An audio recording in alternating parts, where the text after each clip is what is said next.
বাগনানের বিখ্যাত জন্মাষ্টমী উৎসব কালকেই শেষ হলো। গতকাল ছিল শেষ দিন, বর্ণাঢ্য শোভাযাত্রার দিন। এখানে কালকে এত ভিড় ছিল, একটা পিঁপড়ে পর্যন্ত এন্ট্রি নিতে পারতো না। তবে আজকে দেখো একদম ফাঁকা। আজকে প্যান্ডেলগুলো খোলাখুলি চলছে, আর ওপাশে মেলাটাও আছে। আর রাস্তায় দেখো কত জুতো পড়ে আছে। আসলে ব্যাপারটা হচ্ছে এত পরিমাণে ভিড় হয়, কার জুতো কোন দিকে চলে যায় তার কোনো হিসেবই থাকে না। গত বছরে এসেছিলাম, এত ভিড় দেখে এবছরে আর একদম সাহস করিনি আসার। আসলে ভিড়টা আমি খুব একটা বেশি পছন্দ করি না, ওই জন্যই ভিড় এড়াতে গতকালকে আর এই পাশের দিকে আসিনি। যেহেতু পুজো কাছাকাছি চলে আসছে, তাই জন্য একটু স্টাইল বাজারে গিয়েছিলাম, একটু একটু করে মার্কেটিং শুরু করেছি। আর এদিকে বাজারের দিকে এসেছি একটুখানি ঘরের জিনিসপত্র কেনার জন্য। ঘরের জিনিস বলতে ওই বেসিনের একটা কল অনেকদিনই খারাপ হয়েছে, কিনবো করে আর কেনা হচ্ছিল না। আজকে নিয়ে নিলাম। সাথে নিয়েছি চকোর জন্য কিছু বই, খাতা, রং পেন্সিল, এই সমস্ত।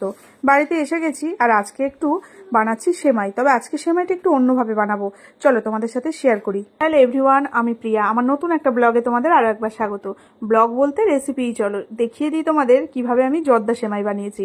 আসলে আমরা তো মোটামুটি দুধে জাল দিয়ে পায়েসের মতোই মোটামুটি প্রায় দিন বানাই। তো এইটা অনেকদিন ধরে আমার ইচ্ছে ছিল বানাবো। আমি ইউটিউবে বহুবার দেখেছি, আর দেখতেও খুব লোভনীয় হয়, এই জন্যই আজকে ট্রাই করছিলাম। খুব একটা হ্যাপা নেই রান্না করতে, তবে দেখতে আর খেতে কিন্তু অনেকটাই ভালো হয়। আমি এটা করেছি এবং পরে ভয়েস দিচ্ছি বলে তোমাদের আগের থেকে রিভিউটা দিয়ে দিলাম। তো চলো, প্রথমে ঘি গরম করে নিয়ে তাতে কিছু পরিমাণে কাজু দিয়েছি, মোটামুটি ভেজে নিয়ে তাতে ওই সেমাইটা দিয়েছি। সেমাইটা দেখতে পাচ্ছ একদম পাতলা, একদম সরু যে মিহি সেমাইটা থাকে সেটা। তারপর পরিমাণ মতো চিনি আর একটু গুঁড়ো দুধ দিয়ে দিয়েছি। আর চিনিটা একটু কম ব্যবহার করেছি, যেহেতু আমরা মিষ্টি কম খাই।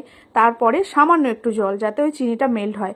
তারপরে একদম আঁচে, কম আঁচে আর কি রান্নাটা করতে হবে। সবকিছু মিশিয়ে জাস্ট ঢেকে ঢেকে রান্না করা, সেমাইটা সেদ্ধ হওয়া পর্যন্ত সবকিছু ভালো করে মিশিয়ে আমি 5 মিনিটের জন্য ঢেকে দিয়েছিলাম, একদম আঁচটা কম করে। আর দেখো খোলার পরে মোটামুটি সেমাইটা সেদ্ধ হয়ে গেছে। এবারে আঁচটা বন্ধ করে রেখে দেবো স্ট্যান্ডিং টাইমে 10 মিনিট মতো। যেহেতু প্রথমবার বানাচ্ছি, একটু ভয় ভয়ে বানাচ্ছিলাম, একটু জড়ালো জড়ালো লাগছিল, ভাবছিলাম কি হবে, নষ্ট হবে না কি হবে।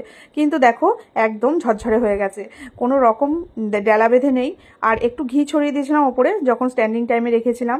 তারপরে তো একদম ফাইনাল রেজাল্ট দারুণ দারুণ হয়েছিল, দেখতেও যেমন সুন্দর, খেতেও দারুণ হয়েছিল। তোমরা যারা করোনি এভাবে ট্রাই করো, ভালো লাগবে। আর আজকে রাতের জন্য বানিয়েছিলাম এই রকম এগ পোলাও।